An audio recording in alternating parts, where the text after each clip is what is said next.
Gutman Library on the doll tests, affirming and uplifting Black students' well-being. My name is Shannon Davis, and I'm Senior Acquisitions Editor at Harvard Education Press. Today is my great pleasure to introduce you to Dr. Cheryl Holcomb-McCoy, author of Beyond the Doll Tests, which just published by HEP last week. It's a Roy. I will show that open. Dr. Cheryl Holcomb-McCoy is the president and CEO of AACTE, American Association of Colleges for Teacher Education. She is a former kindergarten teacher, school counselor, family therapist, and university professor and administrator. She has been a prominent voice of research and advocacy for preparing the educator workforce, from teachers to school counselors and principals. She is the author of School Counseling to Close Opportunity Gaps and School Counseling to Close the Achievement Gap, published by Corwin. Beyond the Doll Test is her third book. Cheryl, thank you so much for being here today. It is also an honor to introduce today's moderator, Dr. Christina Grant, who is the Executive Director of the Center for Education Policy Research here at Harvard. Throughout her career as an educator, administrator, and executive in some of America's largest school systems, Dr. Grant has worked to create evidence-based solutions that improve outcomes for students and communities. At CBER, Dr. Grant brings together researchers, practitioners, and policymakers to build transformative partnerships grounded in rigorous research that will benefit learners at every stage of life. Dr. Grant previously served as District of Columbia State Superintendent of Education for the Office of the State Superintendent of Education. Welcome, Dr. Grant. Thank you for being here today. And thank you, Gutman Library, for hosting this book talk. So we will listen to your conversation, and then we'll reserve the last 15 minutes for our Q&A from the audience. All right, thank you.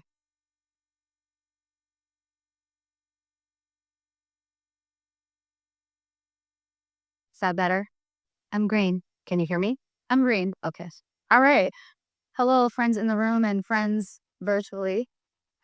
This is a true treat. I get to merge both my worlds. Yeah. What was left out of both of our introductions is that I affectionately would call Dr. Cheryl Holcomb-McCoy Dean, because when I was superintendent, she was dean of the ed school at American University. And, most of my career, I was just a huge fan. Like, I was like, oh my God, she's right up the road. And we had many vice versa, by the way. I would say superintendent and call you. So, yeah, also vice versa. Just such transformational work at that university, not just in research, but in true practitioner partnership that centered not just the role of the teacher, but the principal, the superintendent, and whether I loved it or not, almost every board president went to AU. Like, always we get back to the dean. So it's a treat to be with you, and I hope both those in the room and online pick up the book. We'll get into it as I ask questions, but it was such an emotional read for me. Because I don't know that you appreciate how much the doll test mattered then, how much it matters now, and how we have to center how we still push ourselves in getting beyond it. I'm not going to go through your whole bio, but in the name, this book really does revisit the research of Doctors Clark and Clark, Black psychologists that at a moment in time really talked about the psychological damage of racism and segregation, and how we actually think about how Black children learn and what the messages are and how they receive. I would say it's personal because I am the daughter of two sharecroppers that grew up in the Jim Crow South. And even in the book, you write that it was a white teacher that affirmed your practice. Just as we were walking down the hall, I was sharing with her that I'd recently had this transformative conversation with a senior woman in leadership who was a white woman who, I took a next step because she finally told me to take a next step. And so you hold on to these things, and it was a deeply personal journey while also being exceptionally intellectually rigorous. The researcher in me, the professor in me, deeply appreciated how you taught us the history, brought forth current realities, and then presented this in a way that any practitioner could pick up this text and live with. And so I'm going to kick off in the first question because I can just gush over you all day long. But why the book? Like, why revisit doll test? Why does it matter today? And what does it help us, I guess, in this critical moment? How does it help us think about what Black students need as they experience schooling? Yeah, well, thank you. First of all, I'm a huge fan of hers. So to hear Christina talk and be able to introduce and say that you appreciated the book, I feel like I'm done. I achieved the goal. It was an emotional book for me as well. I spent my entire career over the last 25 plus years in academia. Before I was in academia, I was a school counselor, and before that, a kindergarten teacher. If you had asked me, would I ever be on a university campus when I started as a kindergarten teacher, I would have said, oh, absolutely not. I want to be on the floor with their children. But it didn't take me long to figure out, being a kindergarten teacher, that my colleagues had such different expectations for the students that we were teaching and that we were responsible for. And I started to think about the history that I knew. How did we get here? And that was in 1985. I was asking myself those questions. And that was before No Child Left Behind, before we talked about culturally responsive teaching. I wasn't taught any of that. But ironically, in a psychology class that I had at the University of Virginia, we did learn about the doll test and by the Dr. and Dr. Clark. And it was striking to me because that test was a part of the Brown versus Board of Education lawsuit. And the big premise was, what doll do you prefer? But in 1985, I started to ask myself some questions. And when I went back to grad school, I started to dig even deeper that it really wasn't about preference. It was about the racial hierarchy in our society that often goes unnamed, right? We are, it's so embedded in our DNA as a country because of this history that we're not even thinking about decisions that we're making every day in the moment in classrooms and schools because of that history and because of this hierarchy of racial, um, of who matters and who doesn't. And that was the beginning of my thought. And fast forward, after years in academia and watching this play out with students that we were placing in schools and counselors and teachers, and then as dean, um, I realized that we haven't moved that far from those original tests. By the way, there are psychologists that have been redoing the tests and similar results, much more complex, nuanced tests studies are being done, but essentially the same um, results around psychology of racism and anti-Black racism in particular is very harmful and damaging to the well-being of Black students. And I threw in the story about my third grade teacher in 1972 to make a real important point that affirmation doesn't necessarily always have to come from a person that looks like you or shares the same history. It can be based on, I see you, I affirm you as a human being. It's about dignity and respect. It's about love for children. And Miss Marhefka, I didn't use her name in the book, was my third grade teacher. And there was a pivotal year in 1972 in Hampton, Virginia, Wow. because that was the first time the city had put forth a plan to integrate schools, racially integrate schools. Now, mind you, Brown versus Board of Education happened in 1954. And so we were just getting to this in 1972. Um, but that's some history behind that too in Virginia.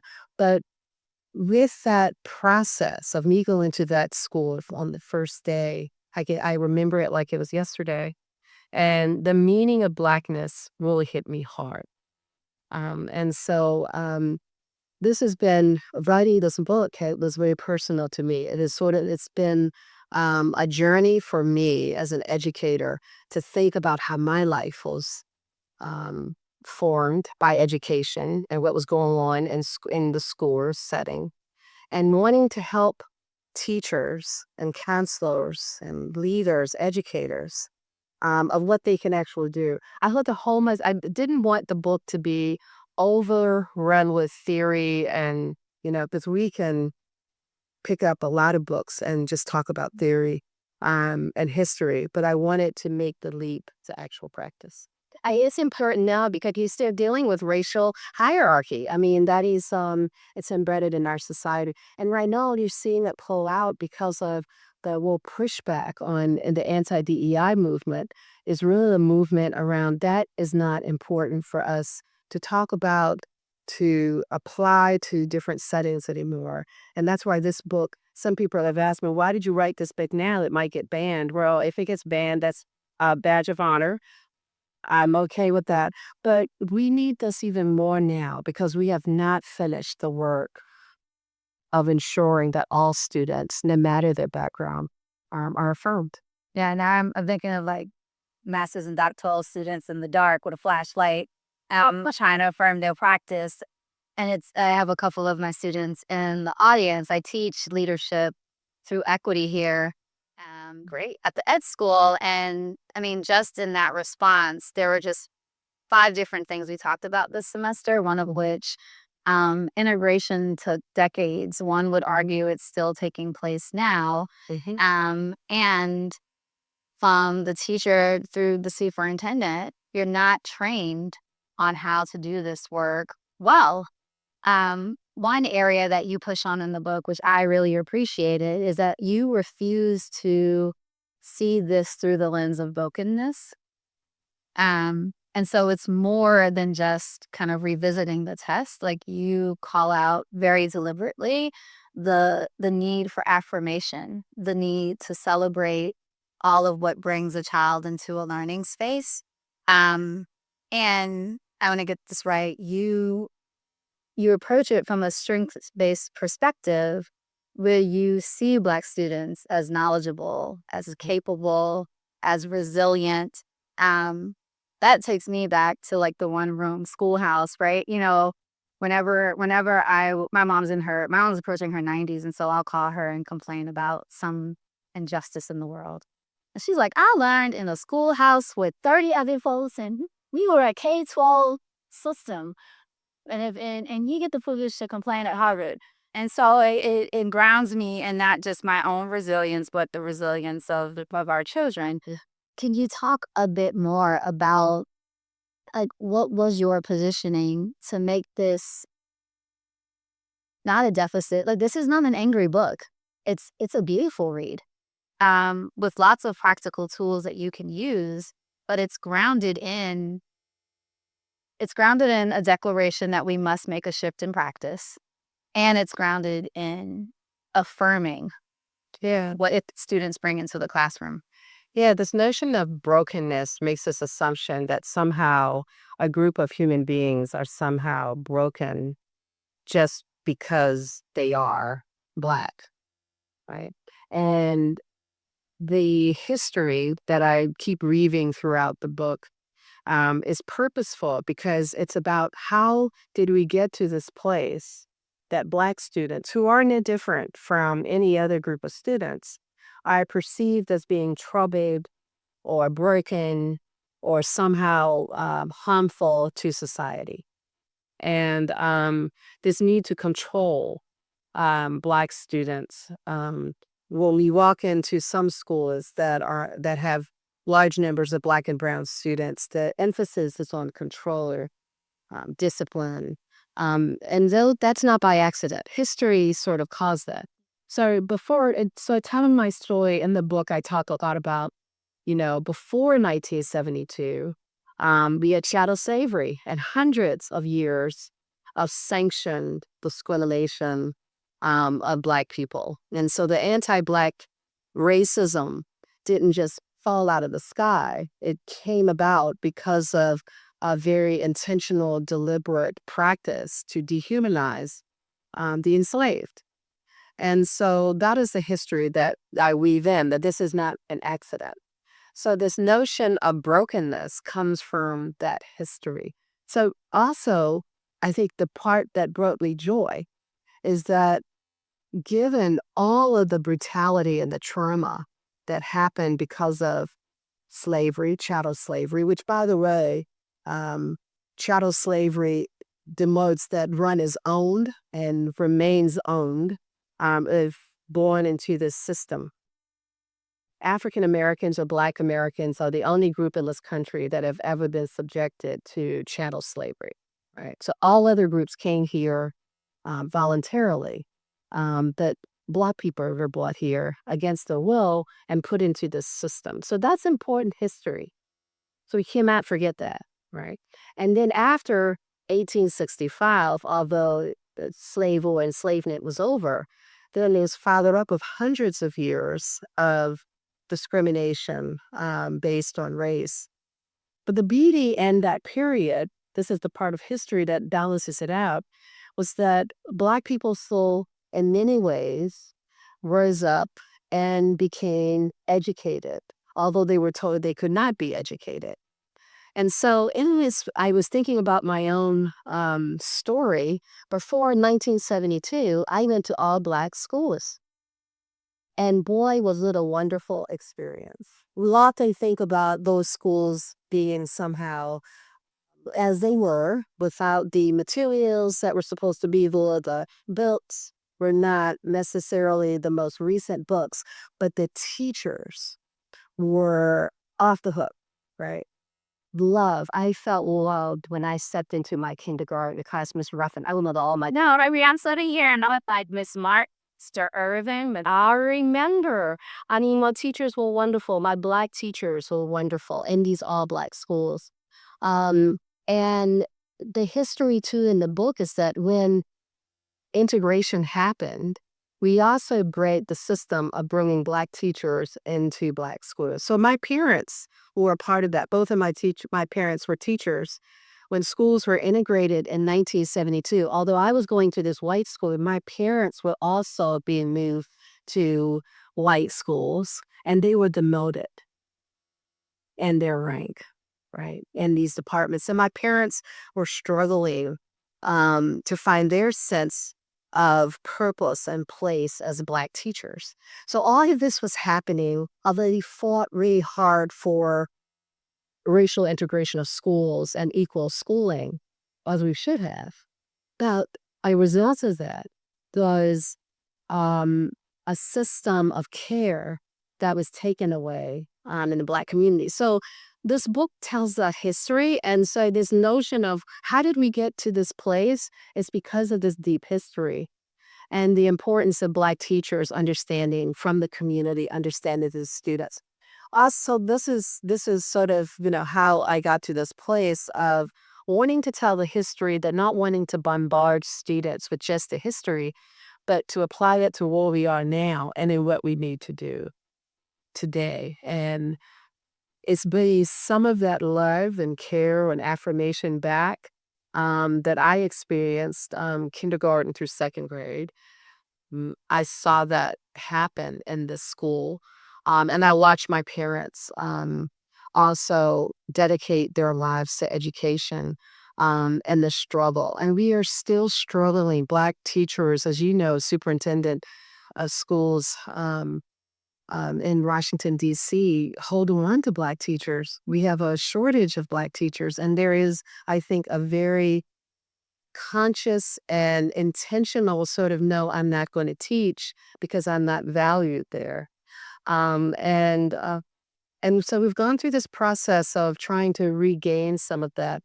This book really is trying to bring that back. We also have a group of psychologists who, in the 70s, Asa Hilliard, I mean, in the 70s, they talked about exactly what was happening after integration. And no one listened. I mean, some people did. I said, well, so that's exaggerated. Yeah. People listened. that Asa Hilliard and other Black psychologists understood that the impact of enslavement, discrimination, anti-Black racism, being that the hundreds of years of that causes so much trauma that we need to spend time affirming Black children of their brilliance, of their humanness, of all that they are and bring, and teaching them this history of strength and resilience. Because in that story of enslavement, I refuse to, succumb to just, it was a horrible thing, the most egregious and horrible act of keeping one enslaved, but we made it through. And so there was this mention of resilience. And I end the book on talking about healing and empowerment and the need for all those things. But that is the arc, really, of the book. And I mean, it's so timely because I often wonder, it's a wondering, I was going to say argue, but I'll say wonder for the sake of this conversation. Um, I often posit that I got to live through the benefits of the sacrifice of the civil rights movement. Um, and in many ways, it is now our collective call to the moment we are to revisit those texts and to add and write our own. And so I feel like this sits on my shelf right next to Lisa Delfit, somewhere next to like Blacks in Teaching. But like it's along that continuum of what I'd say are like the sacred texts that teach me my own history in order for me to effectively teach and lead other people's children, right? To name a book, name about Lisa Delfit. So much. She was here 2 weeks ago. We're doing a real good job here at Huggy, celebrating those sacred words. But like I vividly remember when someone placed that book in my hand as a first year teacher. And this is the type of book that you place in a new practitioner's hand and you're like, go learn. It's an experience. And it's, yeah, go learn. But the question brings me, I mean, that offering brings me to this question where I want you to put on all the hats, kindergarten teacher, dean, current president and CEO. What are you getting wrong in teacher prep? Like what do we have to and it's a very intense conversation. I'm a TFA alum, but I was trained in New York, so I have a master's in teaching from Fordham. Well, we chatted about this, that like I took adolescent psychology, I took young adult literature, I revisited the doll test in my training at Fordham, but I mean, that's one of the rare programs in the country that has a master's offering just for teaching. We don't, and it's tailored to the content you're teaching. So it's adolescent because I was a middle school social studies and English teacher. But everyone's not entering the classroom through the same way. One would argue, they shouldn't have to. Right. I also chuckled at your offer when I told my parents I was becoming a teacher. That was not received well. You could eat kitchen table. They were like, "You are going to law school. That's what we sent you there for. That's what you're going to go do." And now years later, obviously, I am here. My little brother is a teacher. My niece is in the profession. Like we've recaptured that offering in our community. And so I guess it's two-part. When we think about teacher prep, what do we need to improve? And then I would want to pull on that thread, the shortage that exists amongst people of color joining the profession is something I argue that we have to lean into. Yeah. To tell individual I'll stop there. Yeah. I think every person should have to serve in some way, shape, or form. And I think one of those lanes of service can be teacher teaching.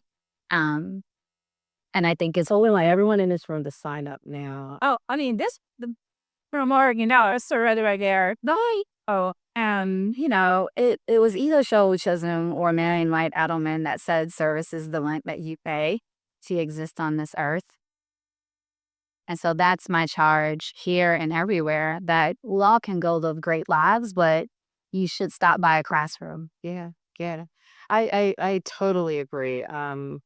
that you kind of hinted to this, but the need for a rebranding of teaching.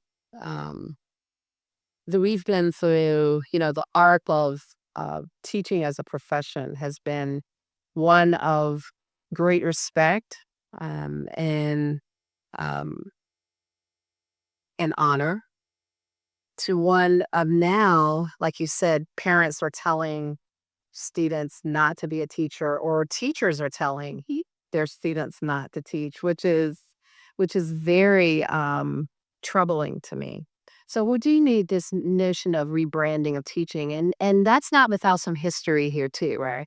Because what the women's movement, we have more opportunities for uh, candidates that want to go into teaching, but we have a bigger problem than that though. We had enough young people who are interested in teaching who come into the profession but leave early. And if we won the numbers, if we were able to maintain or retain just about 10% of those that leave, we wouldn't have a teacher shortage problem anymore. So I would say that we have more of a teacher retention issue, keeping, um, you know, aspiring educators, engaged and fully equipped to be able to be in classrooms. That's again, I wrote this book because I felt we talk enough about what should be, but we don't talk enough about how to do it. And so this book, I hope, through the case studies, is really, um, in many ways, it's kind of filling that gap, right? So because we talk about culturally responsive teaching, and we have really, really, um, it is necessary and needed. But in that moment, how are we helping students make these decisions about how they are interacting with a student that somehow maybe is culturally different from that? I would say that every student in the class is somehow culturally different from you. So it really is about in that moment, how do you decide what to do? I start the book off, by the way, by this story about a young girl, teenage black girl, that's on their bleachers in the gym. Gym teacher said, "Let's get started." She doesn't move. And she immediately is perceived by the first teacher as being defiant. Call the student resource person, come down, remove her, right? And then it becomes a big thing, and it's a fight and between the young lady, the young woman, and the SRO. Um, Never a counselor called. No one, so it's very inhumane, no dignity, respect in that scenario. And I give these, so it couldn't have been different if the teacher in that situation had been trained to not think defiance, to think something must be wrong. When you go and talk to her and find out what's happening, diffuse the situation and anything, and like give the example, her mother was dying of cancer and therefore she's off, right? As most of us would be. It's a very human experience, and that teacher understands that and behaves in a totally different way. That is what we need in teacher training. We need more of those moments where we're helping students to make these quick decisions. So you see that student sit, not moving, and then you get directions. What are you going to do, right? So I think teacher preparation is in need of more attention to that type of training that's in the moment. The traditional way of training teachers is that you have 2 years of, humanities, and then you have your last 2 years, maybe in the College of Ed, like where we are, and then 1 semester or 2 semesters of student teaching. And that's not enough of being in schools. We need to have our future teachers, educators in schools more often, and really getting the time to observe and to do and to kind of get feedback from expert educators on how they can respond differently. Um, so that's changing. I say we need a redesign of teacher prep programs, total redesign. And so AACTE, my members, it's tired of me saying that. Total redesign. We need to think of it differently because now we're seeing teacher residencies growing around programs. We are really looking at redesigning how we prepare teachers. The other thing is that we just been through a pandemic. I just, in the book, I talk a lot about trauma. I've always been, this is the right word, really confused as to why in schools and colleges of education we have counseling folks down here, you have teaching folks down here, and you're damn in principal, but you then we throw everybody together in a square and say, okay, figure it out and work together, right? I think we need to have more attention to mental health and wellness, and you can clap on that, but off on that one. And teachers need to have some of that training with counselors, right? We need to be, and with leaders, we need to be talking about not just the academic content, but also the setting in which students learn and the context in which they're learning. And that's what this book is all about. I keep going back to how do you set the tone of our formation in your classroom? Tons of activities do you do? How do you perceive a discipline? Was it control, or is it if the question isn't what's wrong with Jamal, the question is what has been Jamal? What is going on with Jamal? What has he experienced that's causing this? Well, And just time, because I started teaching when I was 23, and all the teachers in the room, they just gave you a key and 35 people, and they like figure it out, go God. And so I did have all these like very rigid systems and structures, but it was really it was far less any loving or not love. It was like it's me against them, and there's nobody else in this room, and I am a child myself, so I'm gonna help. And now today, I mean, feel free to take a course. It's a wide. Because I have 25 years of experience now, and I know how to love my students. So I also know how to see them. So it's the training part that I wonder, how do we ensure that teacher prep is a lifelong endeavor? Because you never fully arrived as an educator. You should always be revisiting your practice. It's a process of and in the building muscle. Like that example, every teacher can read a case study and sue that moment where the child doesn't do the thing you've asked them to do, and you decide, am I going to lean toward power? right. Which is often easy, gets the child out of but the consequences on the child's side are long. That's standing. That's that moment that there's a need for a conversation or some type of supervision and feedback and reflection that is so important. And in that reflection, there should be faculty or supervisors, mentor teachers, mentor counselors or rooters who understand the dynamic of racism, right? And can sort of integrate that into this conversation.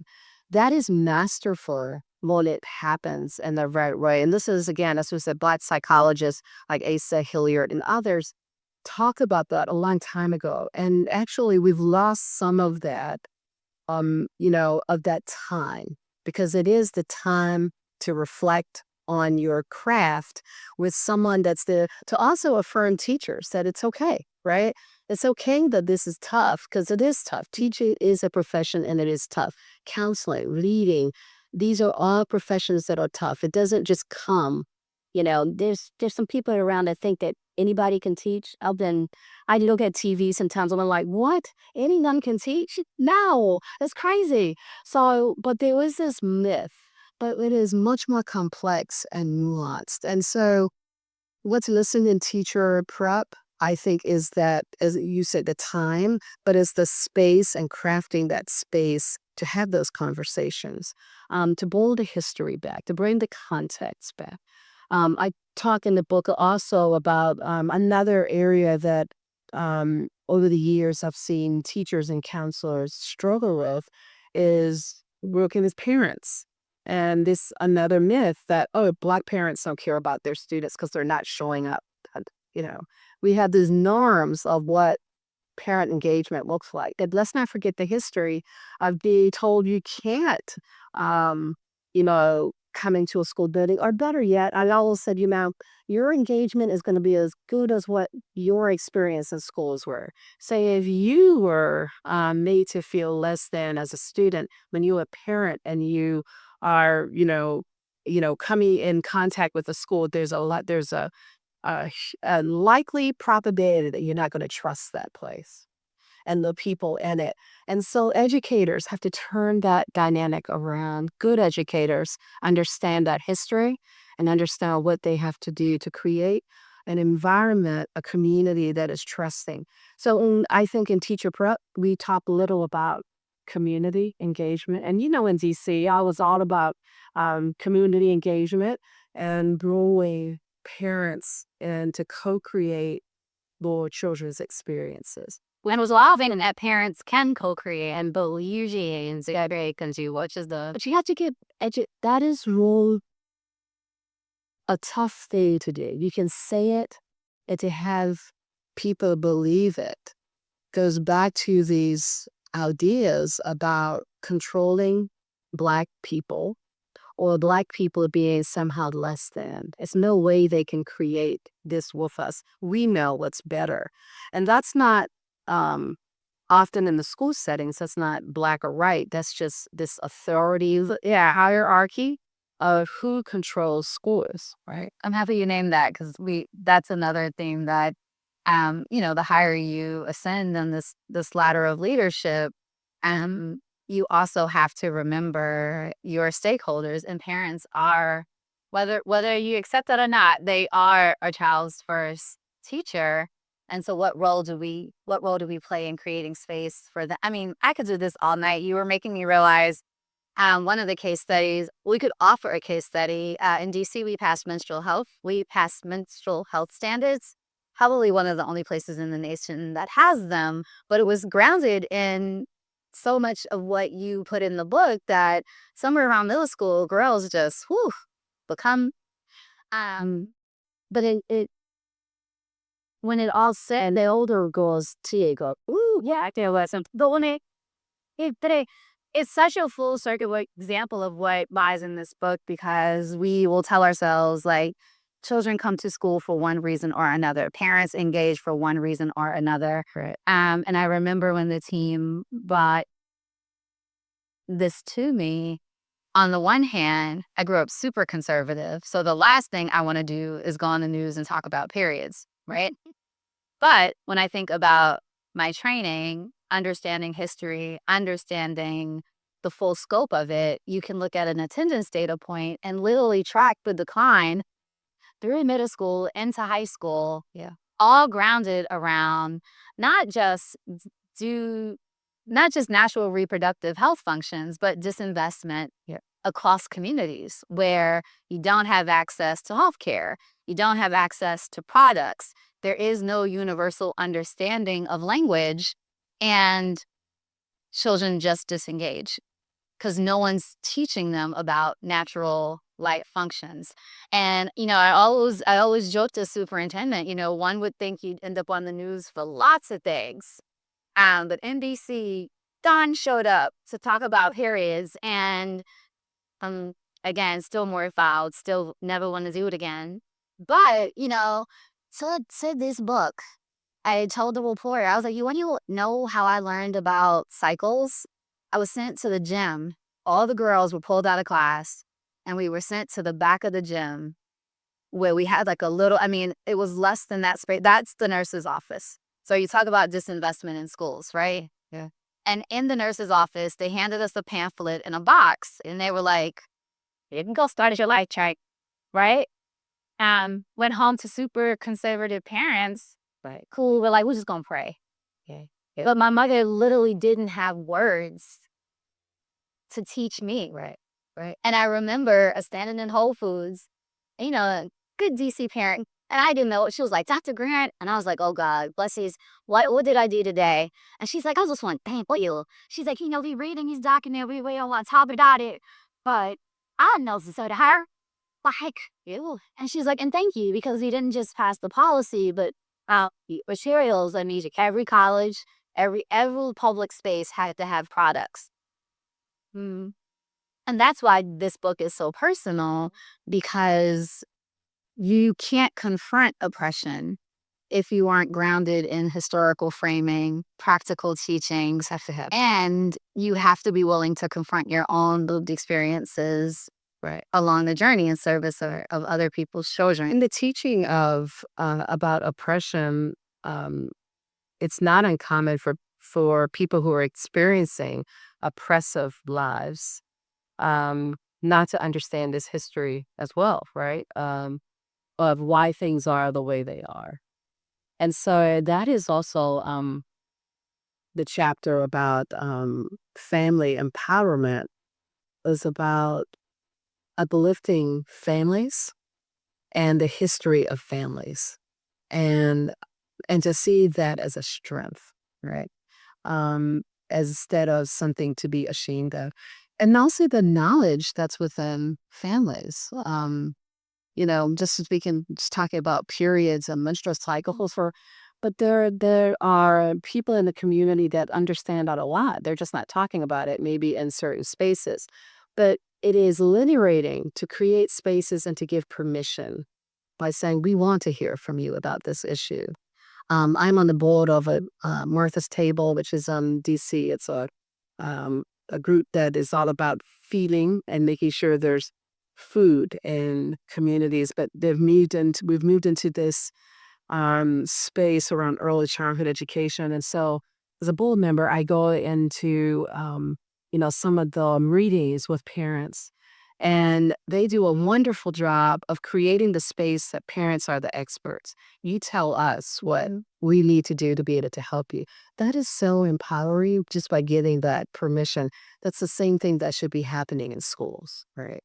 But that in and of itself turns the entire schooling process around, right? And it resets the notion that you are welcome here. Because I would say that there's some parents that have such deep reverence and respect, like they don't feel equipped to be at the table. Right. And then we have parents where we have to control for their own trauma in public education. But both of those parents are still trusting us with their most precious. Absolutely. And so we have to reset that. So you also, as you get into like the affirming and healing parts of the book, you speak about shifting from a punitive frame to more of a restorative justice frame for how we even navigate our classroom spaces, working with our students, etc. Yeah. And you walk us through that. Wow. That's another whole No one only time county. Like we take questions here. Yeah, I think that'll be the last one and I'll open it up. So Louis, your story justice is about it's undoing the control factor and being punitive and being restorative. Like if a student does something that is wrong or against policy, the question is, how do we then support that student so that this will not happen again? How do we restore the justice? Very promising research says that is the way to go, particularly in settings where students have been overwhelmingly made to feel less than or been penalized overwhelmingly. And we can see in many school settings, the schools where the harshest zero tolerance policies are and how it's working against students. We hear about the cradle to prison pipeline. And we know that our discipline process in schools really does mimic the criminal justice system. So this is undoing of that. But really, it's preventative too. This is about checking in the students. It's about the case. So, how do I see that student now? Do I see her as being defiant, or do I see her as struggling with something? or even accepting that they are going to be defiant because they are right. And now they want it down there. So there's a part in the book, the part in the book where I am translating for the reader different behaviors that you might see and what that could possibly mean. And I do that because as a counselor, I used to do that for teachers all the time.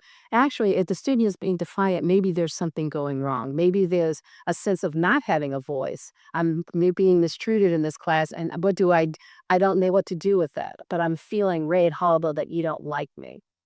I remember as a school counselor, I had a young man that was, brilliant. Really, really smart.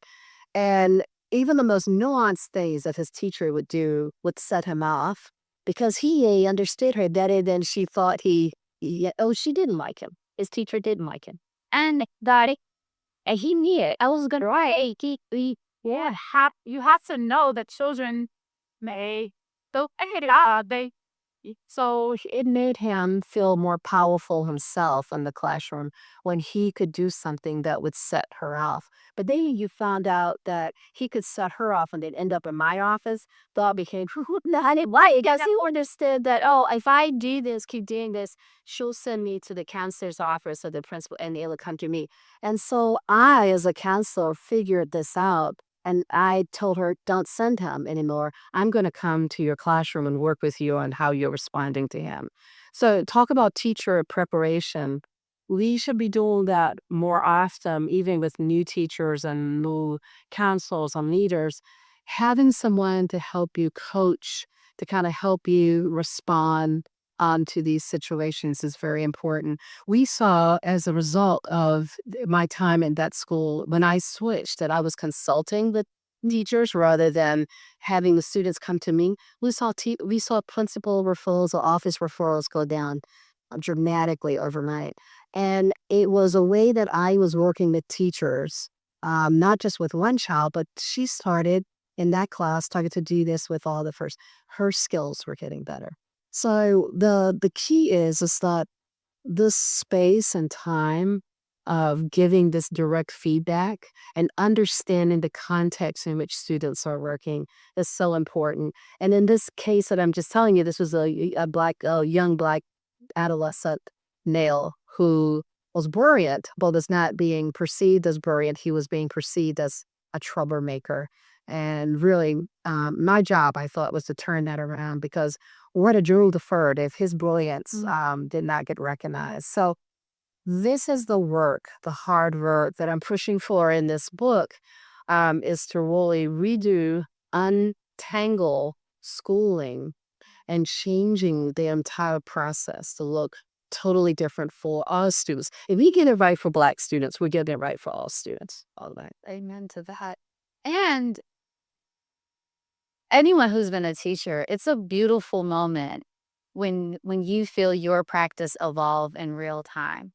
When I got to the point where I was like, oh no, you're not leaving the class. Like, I don't need to send you anywhere. We're like, we're gonna sit this together. You know you turned the corner, and the kid know you turned the corner. They're like, oh, it's not working. Like, and when I spend a lot of time talking about identity, but it's like you have to become comfortable with yourself, your history, your lived experience, so then you can appreciate and understand others. So that, because Right. so it is all about, as a principal. I mean, my kids they just went, oh, why are y'all here? We won't be at house anymore with her. I was like, all right, so we're all going back together. But you also need to improve principal practice. Like, it has to go through the line, and that's why they should dare I give Case studies of principals, of counselors, of teachers, because everyone has to. Because what matters is you were like, no, come on, let's go back to the classroom together. Because your genius can't be unlocked sitting in my office either. And teachers need to feel like there's a community of individuals supporting their practice and that they're not alone. I'm going to stop for a second to open it up. Shout out to the students in A302 at HGSE.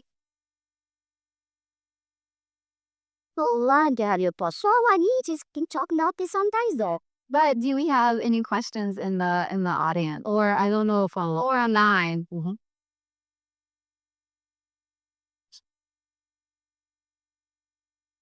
I'm like, we want the students to go first. Now come on, Fusha Doctor. I know you have a question. I'll bring you an online question. Let's do this, which has somewhat been covered so far, but DJ asks, would you say more about the current nuances of the doll test for today's children? Oh. So that again, The current nuances of the dolls test for today's show. yeah, I think, as we are, so obviously the only question that was asked of that the Clarks asked in the 40s was about race and just changing the dolls on race and nothing else as far as gender and other identities. It's more complex now because we know that we have a society in which the multiple social identities that one has. So it could be how I identify with religion, how I identify my gender, how I identify my identity related to place and age, and so it goes on. The complexity of the nuances around all of those different identities can change one's perception of their place in society. We know that the Clarks were literally at that time they really fixated on race as they should be because we were looking at deep uh, racial divine. And I'm stopping at say that because we see that now today as well, right? But that was the only piece of identity that they wrote. So the nuance here is that can you create a doll test that you're looking at the different types of multiple identities within one's profile, right? I think for educators, and comes out in the book because I try to actually I'll talk about the other identities that are inherent in just being a human. I identify as a heterosexual woman. I consider myself to be a Christian, right? I am a Southerner, which is another piece of who I am, and I'm a mother. Excuse me. Um, so I see the world through that lens. But as it is important that as an educator, that I also do my own work on my own identity before I step in a classroom or any other setting. And then you just, Janet Helms's work, who's here, BU, by the way. And she was at the University of Maryland early in my career when I was there. And she was in the throes of her work around racial identity development. One of the most profound things I've ever heard her say about her research in schools is that if you are an educator and you haven't worked on your own racial identity development, then you can't possibly help your students. So in her development theory, she has said that we must, as educators, be ahead of our students in order to help them grow. And that makes so much sense to me. So if I'm an educator and I am, still in the very earliest stages of my own identity development, where I am taking in all of how society sees me, I'm not doing any work around it. But yet I have a high schooler that I'm working with who is deeply in the immersion stage, is really questioning how society is seeing him or her. How can I then help that student? Right? And so I found that to be so profound, which we don't talk about enough. So in teacher preparation, we should be assessing where our students are in their own work around their own identities, because that's going to play out later when they're in schools and the Black students who are questioning their Blackness because they just watched a Black male get murdered, possibly on TV. And now they're questioning, what does Blackness mean? Whereas this is a teacher that hasn't asked herself this question or himself this question. Then there's going to be tension, right? If I haven't done this work myself, then I don't understand what the student is possibly experiencing. That is such important work. So the Clarks didn't get there, right? So that's that they started this. That's why I said it's beyond the doll test now. Where we are now, we understand and know so much more about the complexity of identity and what it means to us and how we live it and how we make decisions based on it. And that is the real work. We have a lot of research that will still be done. Are they doctoral students here, Florissant? Okay, I'm on nice. Oh, we have doctoral students here that are really looking at how that plays out. So that's the answer to the question. Great question. Okay, that's so student. Go ahead, Chastity. I am always a teacher. I know they're Lord, you can't know if you're so. They're my babies, but they're adults. They're adults and also very much your baby. Hi, good evening. Thank you so much for being here and for just sharing your knowledge with us and more so your passion. And it's very evident and I can feel it. And through that, I am continuing my studies. I'm a second year Doctor of Education Leadership student here. And I have aspirations to become a superintendent one day. I know, we know. She's 10, very much my mentor. Me dear. And before that, I was a principal. And I implemented in my school, as counselors and, social emotional learning and education, I implemented this platform called Sown to Grow. Very similar to like the Wayfinders or the panoramas of the world. You have these, devices that you use to kind of track students' social emotional learning and well-being, right? They have different screeners and things. And I had teachers who were reluctant to use it because they felt that there would be liabilities attached to it. So my question is tracking. They're tracking if, Lord forbid, if a student, made a decision and, harming themselves or harming others. And if I say something to them and this data is in my classroom, so my question is, as a principal who wholeheartedly believes in well-being, you can't get to the minds before you get to the hearts and vice versa. Kids don't care how much you know till they know how much you care. And I am trying to impress upon teachers, this is important. We had to worry about the hearts and minds of our children before we can teach them. As a superintendent, how do I scale that across a district, across a community? I intend to let them know that I care about students' mental well-being first, and then we can reach them academically. I'm not going to lie, there's pause there because of what I've experienced in the past. So is the pause because of the data security issue, or is that the issue that the teachers were not wanting to use? But would you any type of, if we had a curriculum too, not even just the tracking, but I'm not a counselor. I'm not a teacher of mental and emotional well-being. I teach my content. Well, you had things like advisory and homeroom. Well, those are the time to teach those types of lessons. So how can I impress, like you were talking about this, right? The teacher training needs to start with mental emotional well-being of students. So how do I scale that as a superintendent to my principals and then to teachers? Okay, great question. And I asked that question because I hear a lot of questions about, because we're looking at technology and data security is an issue, and rightly so, and you have to think about that. But you asking more of a question about how can I do something that I know is right, which to me is an easy answer. You just do it. And it sounds so simple, but it is so right.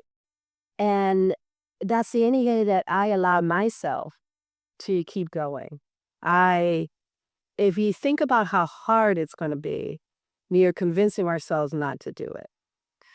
I always say it's a possibility. So we need courageous leaders, which you want, I can tell.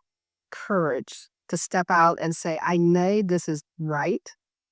We have to do this. We're going to have to bring the mental health piece into what teachers are doing. I've seen it work. You just told me you've seen it work on a smaller scale. Now you're thinking about an entire district.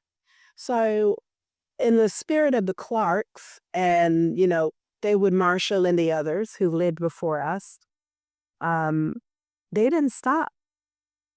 They didn't let people tell them that what's impossible, you can't do it. They stepped out and they did it. And we would not be here at Harvard today if they had not done that. And in the spirit of the good Harvard Graduate School of Education, you would take your training. It's a both and question. So to what we just discussed, how would you authentically engage your parents into this tool? How do you engage board members into this tool? How would you do a stakeholder analysis to say, we believe in social emotional wellness in this district. We believe in it so much that we are adopting this tool. Now, before that tool is ever in front of a child, how many times would a parent have access to it? What materials would go home? How would you display it at a board meeting? How would you report the results so someone who reads at an 8th grade level could understand? I think the gap that exists that happens in a lot of systems is we go from this looks great, put it in front of a child. instead of saying, this looks great, I believe in it, I have evidence that this has served these specific children well. Now let me pause as a leader and do the level of work to do family engagement, to do stakeholder engagement, to meet with the teachers unions over and over and over again, so that that teacher feels the most free to try this new thing. Because I think that's the part that's the space is your professor. That's the space between courage and what plays out in the classroom. And in today's environment, you all are under a tremendous amount of pressure because social media tells you that if you are not doing X on Instagram, you are not a courageous leader. And I would posit that the courageous leadership right now is in that space. It's knowing the right thing to do and then using all of the right tools, next steps, and skills to allow that right. Like menstrual health. I didn't pop up on a Tuesday and be like, hey, y'all, tampons for everybody. It was a 8-month engagement plan that brought in experts, both near and far, to help people understand why we were going to have this seismic, very controversial conversation about reproductive health that still included opt-out policies, that still included ways that parents could feel seen and heard. And literally, the last question the reporter said was, all right, Dr. Grant, we buy what you're selling, but what if a parent just doesn't want their child to know this? And I was like, oh, we have a host of opt-out forms all the way at the bottom in the corner. And nobody opted out. Like, the space between your courageous leadership and the training that you are actively getting right now is the space that you'll see when you're a superintendent in terms of how you do that bold thing, but it lands in your community. But you still have to do the bold thing. It's a cop-out when you don't. So listen to your professor. Well, she knows how to be a superintendent. But in leadership, I think, in leadership positions, as a Black woman, or forget your own identity, and this process is to find champions that can be with you, that don't share, that possibly share other identities. That's important for us as well. So that's sort of with this book, we have our history of who, a history that dictates that not necessarily Black women are perceived in every setting as being needed to be these courageous leaders. We know that we are. But we'll have to also attend to all the perceptions within our community. So I say it's to say it's a be a team. A team of people, diverse people that are around you, that understand where you're trying to go and with you. But they represent all kinds of differences, right? And different identities. That's a strength. That is a strength. And my leadership, it has been the best moments where I've seen where the lover has moved, have been those moments when I've worked with a diverse team. We're all on the same page of where we needed to go, but we're bringing diverse perspectives to the table. And that's a sign of strength, of moving. So courageous leadership, just do it. You know it's the right thing. Just do it. Bury your strategy, and then bury your team. See another question? Other question.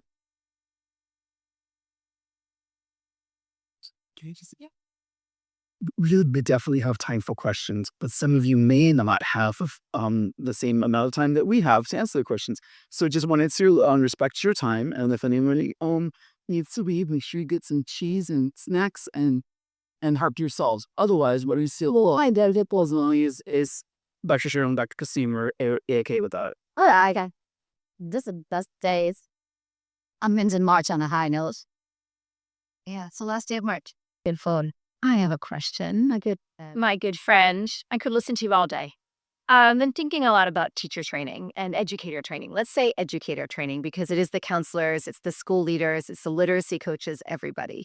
And I know what we've tried to do here and where we failed has really been around preparing our pre-service educators to go into schools and talk about race and equity and their own identities. I have students who believe it, but their socialization is so deeply, deeply ingrained in who they are. So they'll say, yes, let's co-construct with parents. And then a family member will come in and unconsciously they will reinforce the idea that they don't know anything, that they don't have the same knowledge.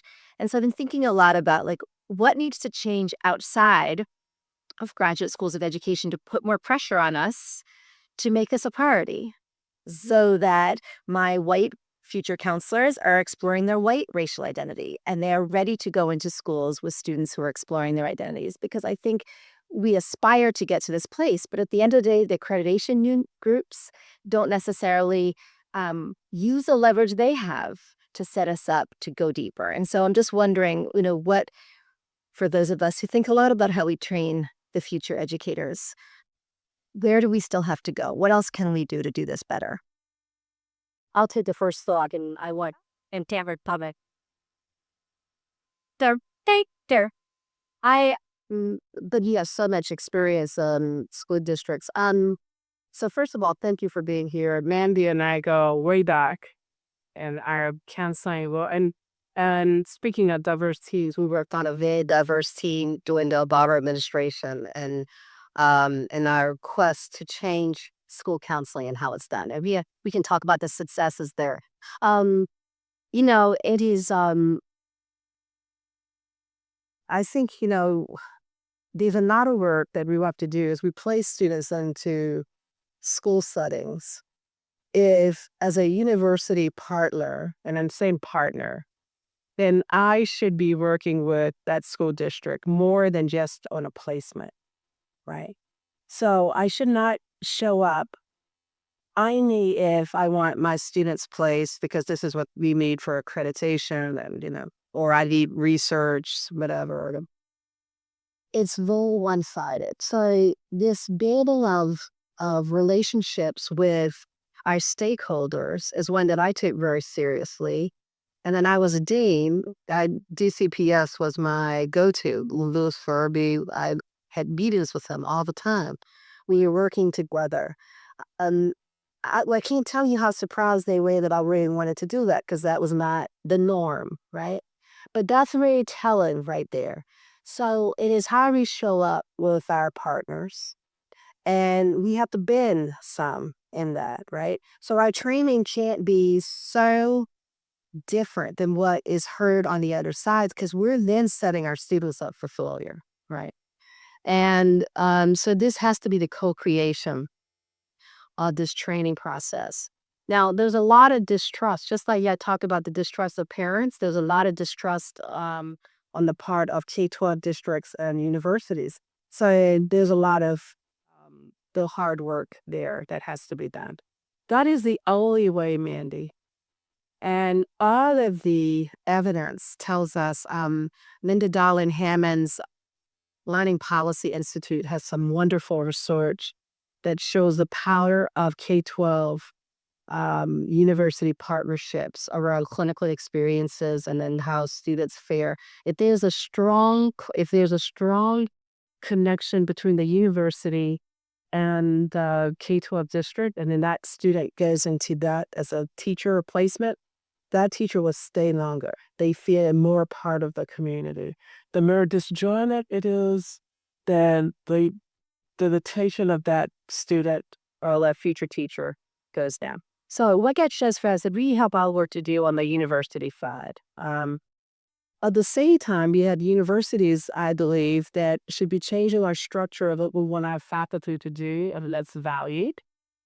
Because often that is what is. I'm going to say, although she's shaking his table. For those of you, and I didn't say that now because I'm not being field, Jerry West. No, but I said this when I did. Well, what do you think? We have to value that work that has to be praised. It's on our faculty, squarely on faculty in schools and colleges of education, to be building those relationships. And that takes time. And so that has to be highly valued, and we should be pushing our faculty to do more of that because that's how we build and develop great educators. So I say to you that the disconnect that we see now is a byproduct of the lack of relationships between universities and K-12 districts. You really operate separately. So one thing that I've been doing in this new job that I have as that AACTE is to focus on our students. And we're focusing on aspiring educators. In the past, AACTE was been only for deans and faculty. So by golly, if I now am looking at the students who come out of our programs, that's changing the entire direction of our organization. But it's important because that's our future. And I'm hoping that by doing that, we'll also bring in K-12 district folks and other groups. But it really is about the partnerships, the relationships matter, and us redirecting those. Yeah, I mean, 60 seconds. What was so transformative about Cheryl being dean at AU really was these words lived out in practice. I would say as a superintendent, you can look at your ed prep, you know exactly where your teachers come from, you know who prepped them, and then the data can tell you within a year or two, like the return for investment, if you truly just look at it as a business transaction. But what made you different and therefore American different was and I was superintendent during COVID. And so it's different when you call a dean and they answer the phone on the first ring and you say, like, I want to start a tutoring initiative. I also want to reform the way that we are pipe tracking our teachers into the profession. We also want to put money into grow your own. And the dean on the other side is like, yeah, like, you know, and that was a distinctive factor while you were dean. So let me say this. So this might sound a counter, and by the way, at AU, I have a former AU colleague here, Alex, who lost, and he came to Harvard. And I already met you. I won't let that. He was a wonderful faculty member for us and educate here. Our Harvard's gain on that. But we then he said, this might sound a little counterproductive, but this is what we do need in the profession. So we need more aspiring educators who want to be a dean, who want to go into the careers. And we also need policy change in higher education, but also just in general. And I didn't want the night to end without me saying this. We need more educators who are in spaces that can make decisions that matter. So we need more of you thinking about political aspirations, being on school boards. We also need educators who are thinking about being university faculty, changing things, becoming dean of a university. We need more dedicated educators in all of these different spaces, right?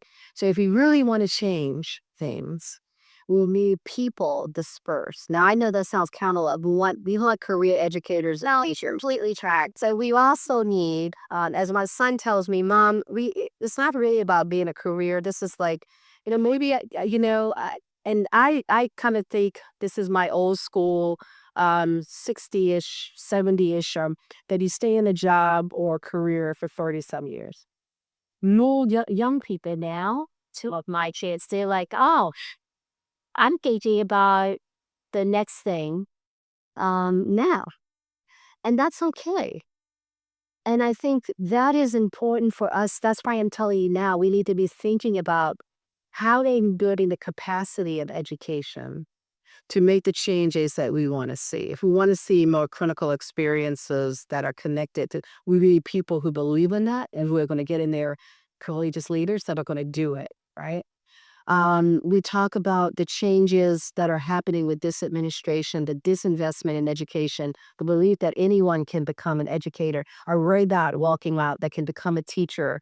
Oh, we want to think about AI to possibly substitute teachers. But by the way, that's never going to happen. But there's this sense that education is not a profession. We need more educators then that are going to be in these spaces that will say, no, that's not the case.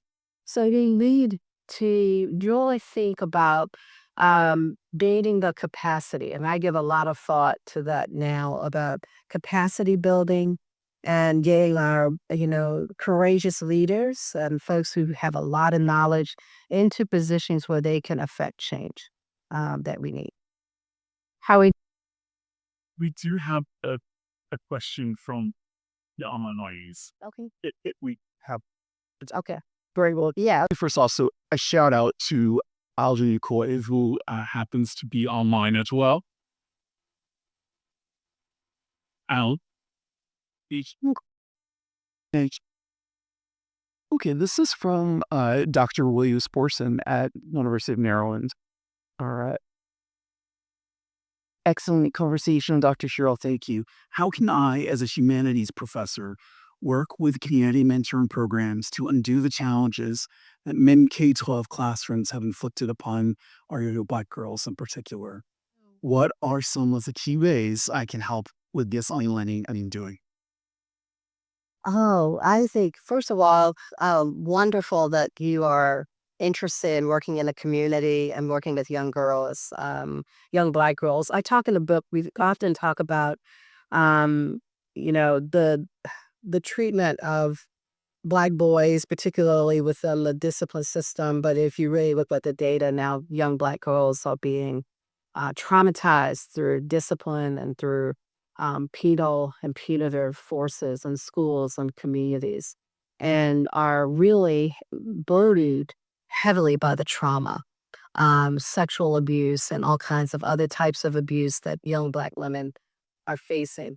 Um, there is, I think and I think it's really important. We talk about young Black girls being mentored by Black women, but I do think that young Black girls also need to see strong Black men, and to be in settings where they're observing healthy relationships Yeah.